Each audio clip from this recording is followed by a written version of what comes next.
show stays on because of you fools. We've been dancing with the devil way too long.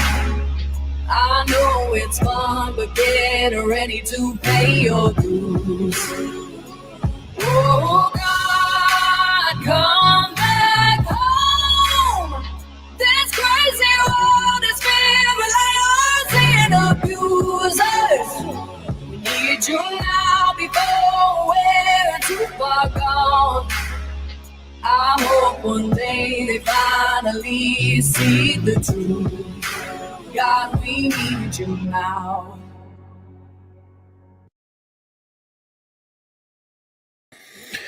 Well, good evening, patriots, freedom fighters throughout Saskatchewan, across the country, and around the world. There are a few. How are we all doing tonight? So I wasn't planning on going live tonight, only because I was previously scheduled on the Shadow Davis show, which I did a little bit earlier tonight. Fantastic. I always like hooking up with Shadow. He's a great guy, smart guy. But I had to go and do a live stream tonight because something came up in Saskatoon as I was putting together my day. I got contacted by a fella that I know, supporter of the PPC and supported PPC campaign,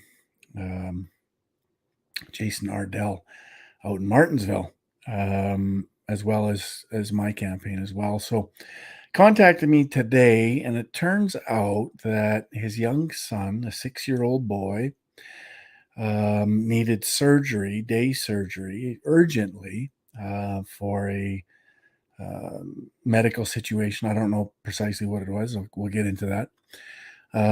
But was refused health care, was refused health services because the family decided that they didn't want the boy to be subjected to having a PCR Q-tip shoved up his nose in order to have this done. So because they refused that test, the place that they were supposed to have this procedure done refused to do it. So we're getting to that place now. And speaking of this place, let's just post it so everybody knows what it is. Prairie View Surgical Center refused service to a 6-year-old boy who needs urgent day surgery. Thoroughly disgusting.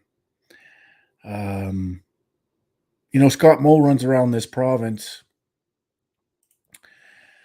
bragging that we're fully open, there's no mandates, no restrictions, everything's been lifted, and everything's wonderful, no problem.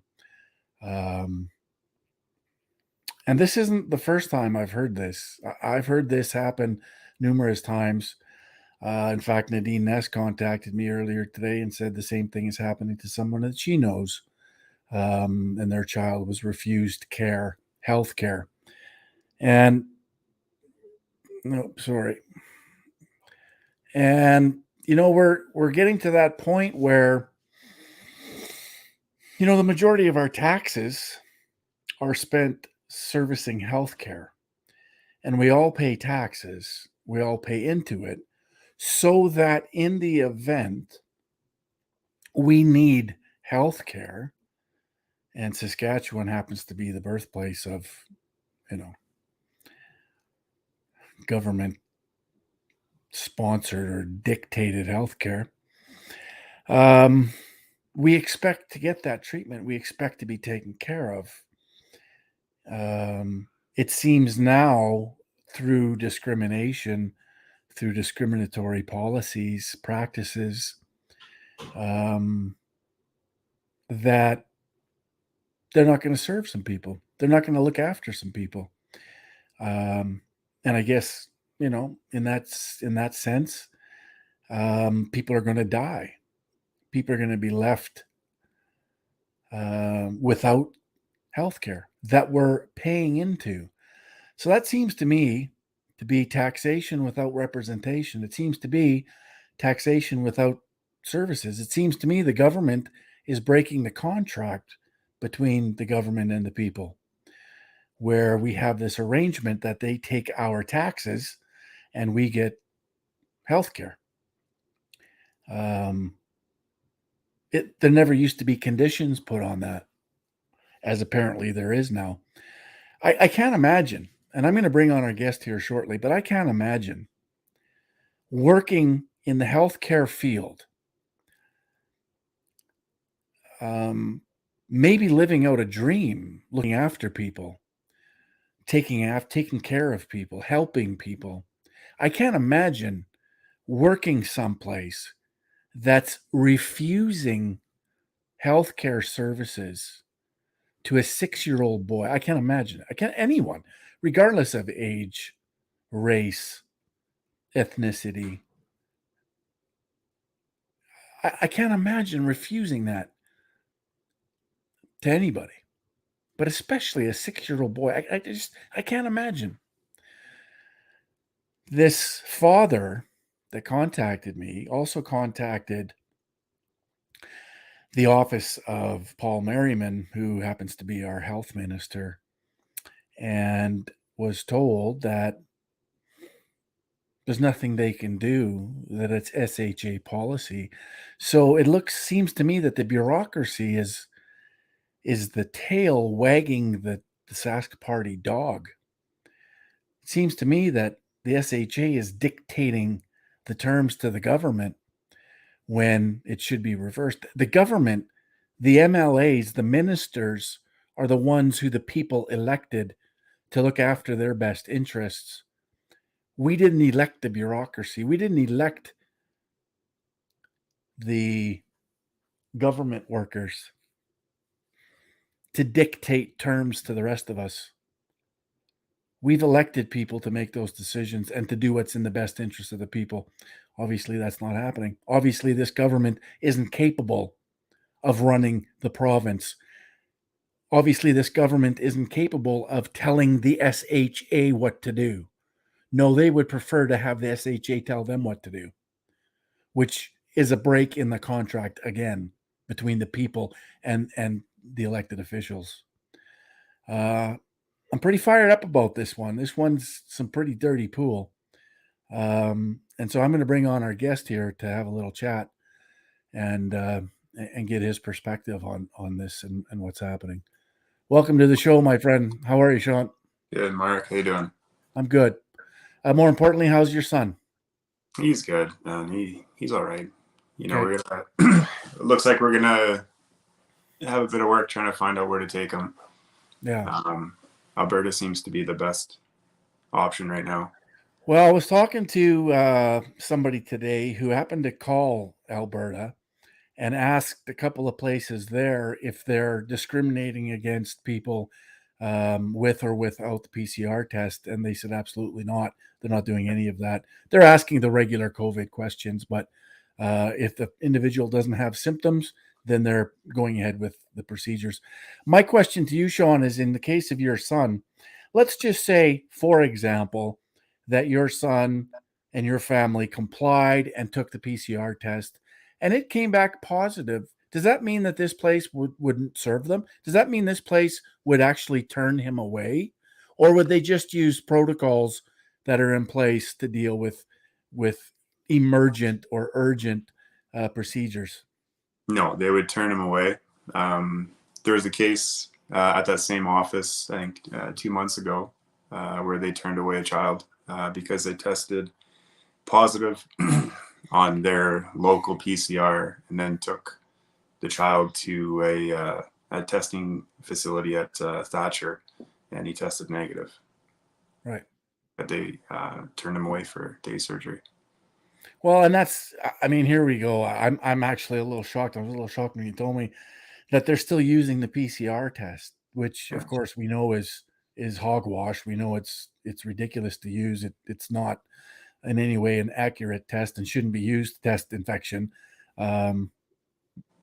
Right out of the creator's mouth, the guy who created and invented this PCR test. So that's ridiculous in and of itself. But So what? I don't know if you're open to discussing your son's condition and what it is that he needs. I don't know if you're open. If you're not, you don't have to discuss it. That's your business. But Yeah, no, I don't mind it's actually a dental surgery, but he needs to be put under anesthetic for at least 2 hours. So okay, it's serious enough where he can't go to a dental office. He needs to be right. sedated. It's a medical procedure. It's surgery. It's day surgery. Yeah, Is what it is. yeah, and it needs to happen fairly soon. Yeah, yeah. Yeah, It's fairly urgent. It is right, urgent. right, right.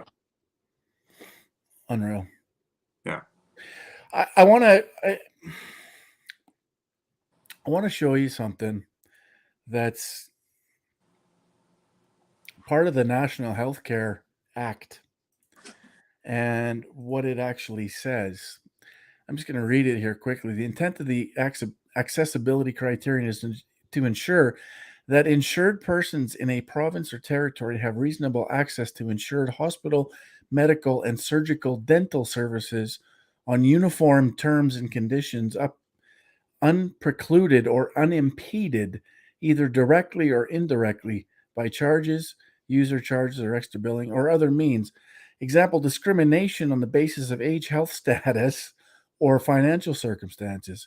Reasonable access in terms of physical availability of medically necessary services has been interpreted under the Canada Health Act using the where and as available rule. Thus, residents of a province or territory are entitled to have access on uniform terms and conditions to insured health services.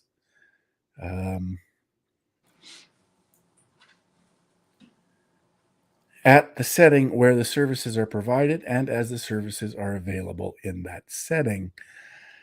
I don't know. Seems like a pretty much a no-brainer to me. Yeah, it was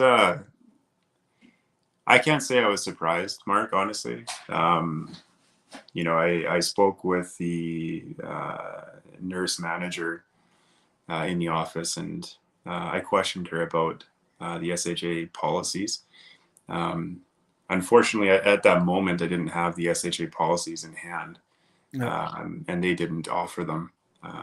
But you can correct me if I'm mistaken, but nowhere in their SHA policies does it use the words mandatory. And I'm going to dig a little bit further into this Yeah. evening.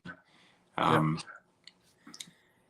Yeah, I mean, it's even a situation where, not that I was going to test him either way, but I had offered to meet them halfway in order to get my son care and give him a frontal rapid test Mm. and wear a mask, and they denied that even as a resolution.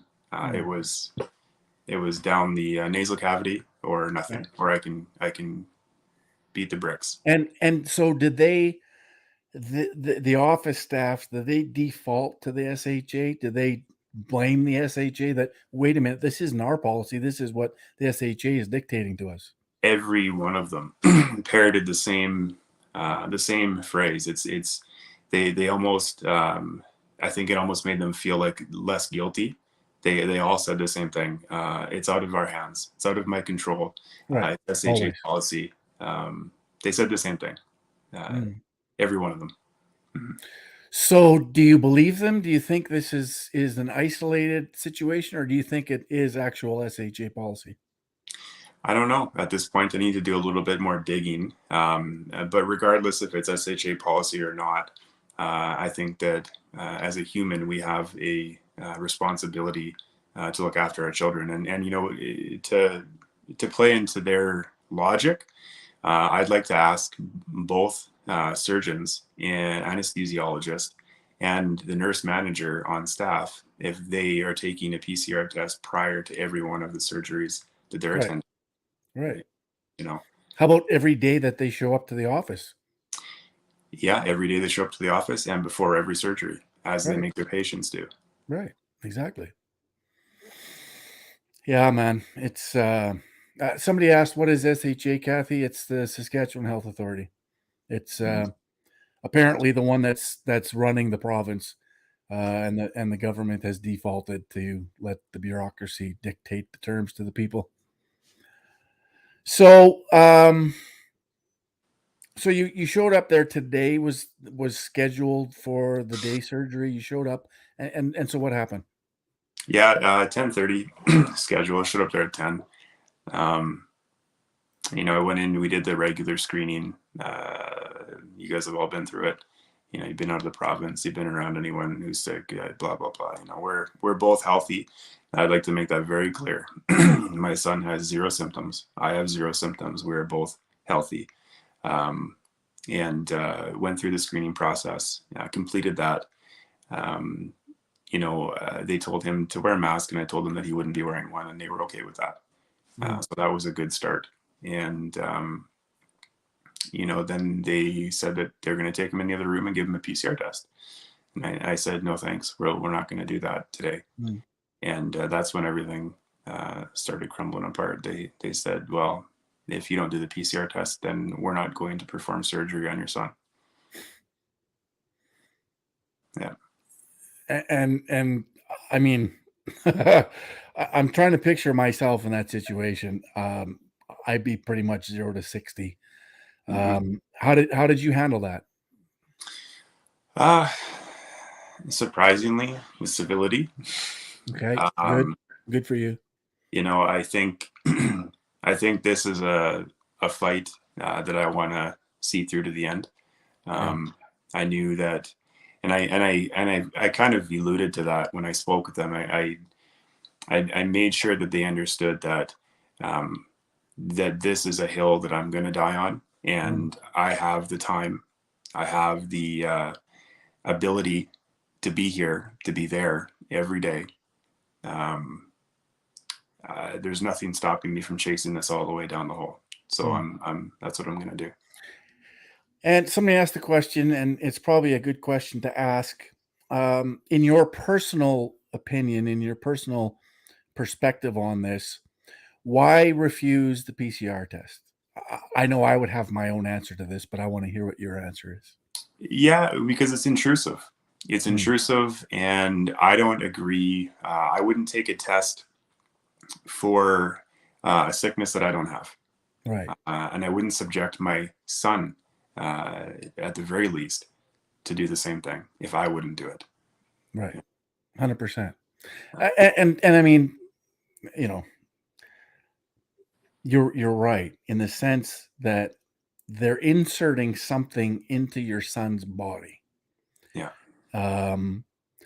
And there is no informed consent, and it's actually genetic testing, and there's actually law that governs this, without informed consent, or without just even consent by the individual or their guardian. It's against the law to do it. It's against the law, and it's genetic testing, and that's what the PCR is. So this idea that we're all just supposed to cower, we're all just supposed to accept this tyranny in order to get services that are already guaranteed to us in this country is disgusting. Yeah. That was pretty much summed up the whole day for me. I have opinions about things, and this is just something that I'm not going to bend. Right. And good for you. Yeah. Good for you. I know there's a lot of people that are supporting you, and it's been a topic of discussion in my circles for most of the day. So I'm, hopefully we can raise awareness to this, because again, you're not the only family that's going through this. Yeah. I know of others, and if I know of others, then it's happening, probably pretty widely. Alberta's not doing the same thing. Alberta's taken obviously a different approach. Right. So we need to create as much awareness and get as loud as we can on this to force the government to stop this insanity, to stop the nonsense, and start treating people that need to be treated, such as your son. Yeah, I thought about that a lot today, Mark, because people reached out to me after they caught wind of this and shared their stories with me. They made me do this against my will. I had to do this in order to get this. I was coerced, and I was, threatened that my family member wouldn't be given medical treatment unless I did something that I didn't want to do. And I've heard that too many times over the last 2.5 years. Yeah. Getting Right. into the the vaccinations. It's been ongoing, and Mm. this is maybe to most, maybe to some, this is a minor situation where they Mm. would just do as they're told and do what they don't want to do just to see it through. And you know I know that other dads have come through there, Mm. share my beliefs, that felt that they had no other choice, Right. and they subject their 3-year-old or 2-year-old, their children, period, Mm. um, to a test that they didn't want. Right. Right. And and maybe we can stop it. So what's next for you, just in the short term? I think you mentioned tomorrow you're going back there? I will, yeah. I'm trying to figure out what to do next. I do want to speak with Dr. John Gamble Mm. and Dr. Hilary Stevens. That is Mm. the surgeon and anesthesiologist that ultimately made the decision for the nurse managing team. I could tell that there was some empathy from the nursing team, but every time they went back to discuss with the anesthesiologist and the surgeon, Mm. it was met with do as I say or beat it. Right. And I would like to get them on camera, and hopefully they'll answer a couple questions for me. They really weren't in the answering questions mood this Right. afternoon when I Right. when I caught them coming out of the building, but um, I'm pretty persistent, Mm. and I'll get a hold of them and I'll see what they have to say. Um, So, do you want people there tomorrow to support what you're doing? Do you want, um, people there with signs and protesting on your behalf and in support? I'm mixed about it, Mark, Mm. because I don't want things to come across as intimidation. Right. What I'd like to do is do some more research into SHA's policies, and Right. I'd like to present that Sure. uh, to this organization. Right. But yeah, having people show up Mm. and let the doctors in that facility Mm. see that people are watching, and Right. people know, and people are going to be doing something about it. Well, and that's, obviously that's why we're speaking on it, on this platform. I always hope that enough people will see and be exposed to things, and this is a perfect example that maybe we can raise enough awareness Hmm. that we can force the government to change what they're doing. I mean, this is so outside of the norm that, I mean, we shouldn't have to do this, but of course here we are, and Hmm. so we have to do it, come at it from as many angles as possible to raise enough awareness. So I'm going to call out, if there's people that are free tomorrow, um, to go to 1848 McCormick Road and support Sean, and if you want to make some signs and support this family against medical tyranny and medical discrimination, by all means, let's do that. Let's do that. Let's blow this up a little bit. Yeah, there is just a reminder for those that will show up tomorrow. There are 2 stalls in front of the building that are reserved for outpatients, Mm. incoming and outgoing. Sure. Just ask that those are left wide open for the patients to be going and coming. Yeah, and obviously we don't want to, block the street or do anything like that, but just the presence, maybe with some signs, with some, appropriate language, Yeah. just in there in support. I may find some time. I'll be in touch with you during the day. I can stop by, maybe run a quick live stream, see how things are going. Mhm. Hopefully we get somewhere. And obviously, communication is a big part of this. We hope that they're open to communication, that Mhm. you can present your argument. And I mean, ultimately, at the end of the day, this is about your son and about your son getting the treatment that he needs, without it being impeded, or hindered in any way. And Mhm. obviously, that's exactly what's happening. So, it seems to me, according to the act, they're on pretty shaky ground, with what they're doing. And again, they're going to default to the SHA, Mhm. and again, it's going to come down to public pressure. So hopefully, we can do that. Yeah, I think that's a great plan. I'll do what I can to have the SHA documents in hand tomorrow. Mm. And so you talked to a few people today. Is there somebody in Saskatchewan that's going to try to help you get this done here at home, through an exemption process, or? Not at the moment. I did, I did speak to a woman that you referred me to. Yeah. We have looked further into that. I don't Okay. know if it's they don't do the full scope. It's a lengthy, um, a little more serious of a surgery than what they normally do. Okay. Um, However, it is an option that we're exploring. It seems right now that it's the only option in the province, but there Yeah. is other options in Alberta.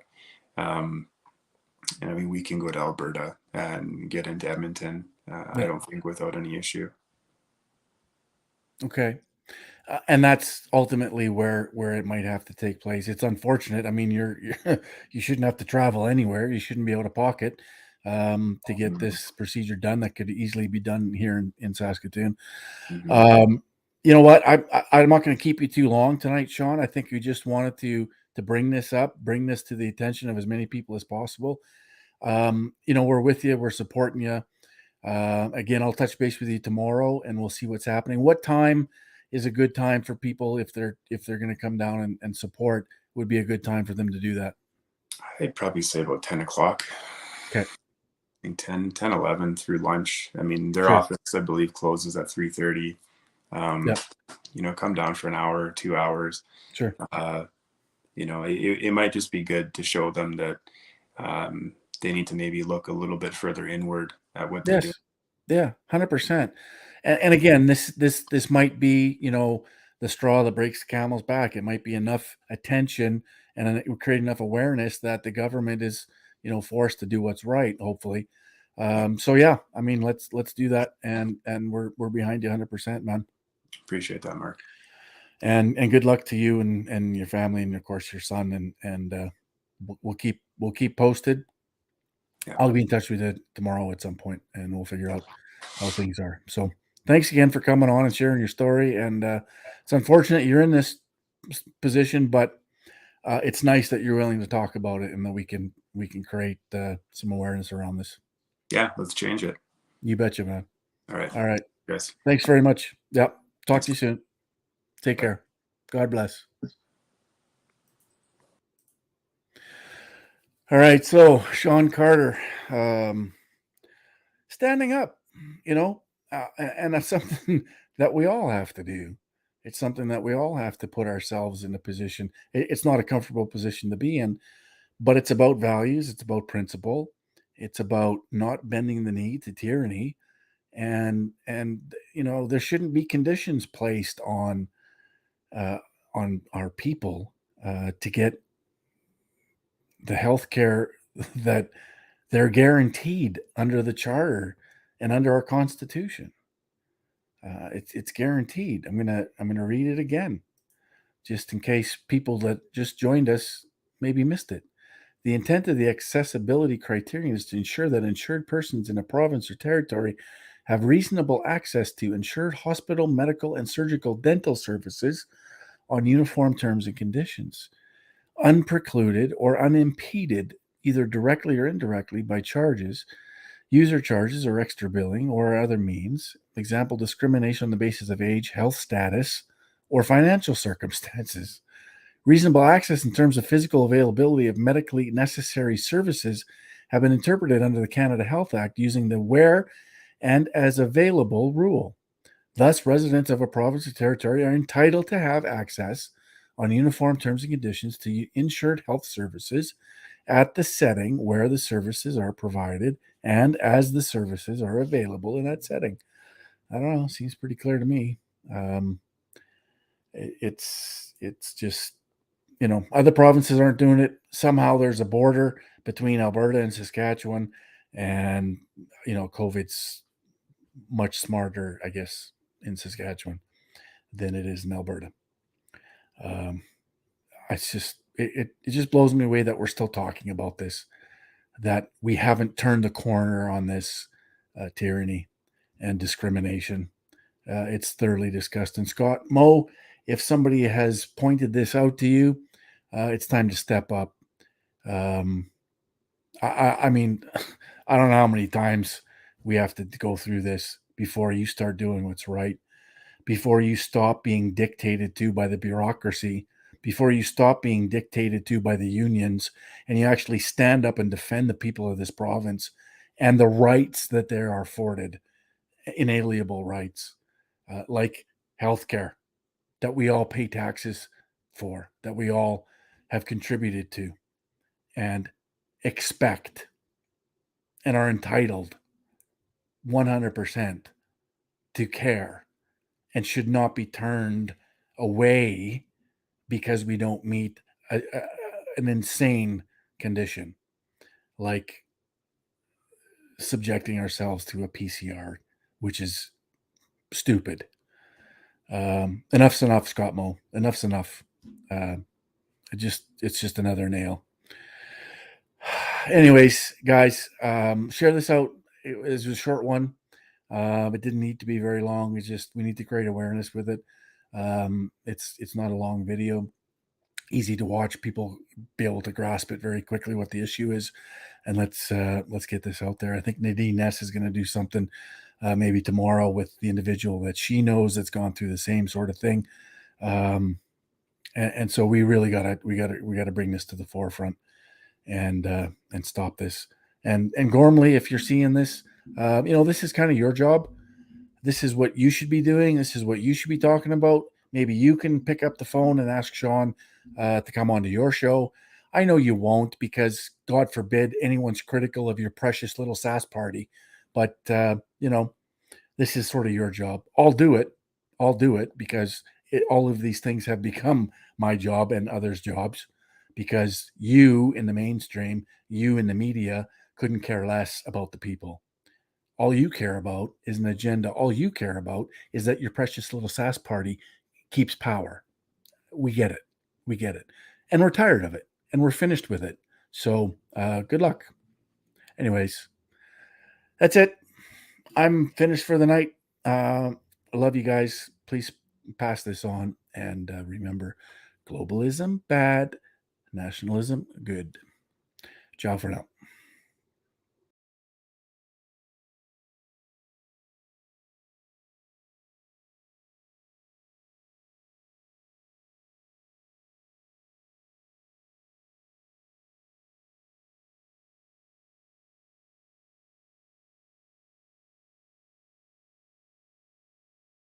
One day, one day, one day, I hope you see the truth. This puppet show stays on because of you fools. We've been dancing with the devil way too long. I know it's fun, but get ready to pay your dues. Oh God, come back home. This crazy world is filled with liars and abusers. We need you now before we're too far gone. I hope one day they finally see the truth. God, we need you now.